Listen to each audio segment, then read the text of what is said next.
আল্লাহ আমাদেরকে রক্ষা করবেন ইনশাআল্লাহ। আল্লাহর কাছে তওবা করে করে কাঁদি, মাবুদ আমাদেরকে তুমি এই গজব থেকে বাঁচাও, আমাদের গজব থেকে বাঁচাও। আল্লাহ যেন সবাইকে হেফাজত করে, আল্লাহ যেন সবাইকে হেফাজত করে। নামাজ যারা পড়ে না ঘাড় ধরে ধরে তাদেরকে আনেন। কেন নামাজ পড়বা না? তুমি মুসলমান, এই মুহূর্তে তুমি আমরা এক কাতারে দাঁড়াই। এটা যদি আপনার সন্তান হয় ধরেন, নামাজ পড়তে আসো।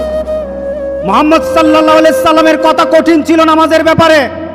রাসূল সাল্লাল্লাহু আলাইহি সাল্লাম বলেছেন, তোমার সন্তান 7 নামাজ শিখাও, তোমার সন্তান 10 নামাজ না পড়লে তারে পিটাও। কে বলেছেন? কে বলেছেন? রাসূল বলেছেন। তাহলে রাসূল কঠিন হলেন না? নামাজের ব্যাপারে কঠিন না? নামাজের ব্যাপারে আমরা কখনো সহজ হব না। সুতরাং আমার রাসূলের কথা হলো তওবা তো তখন পর্যন্ত। আমার আল্লাহ বলেছেন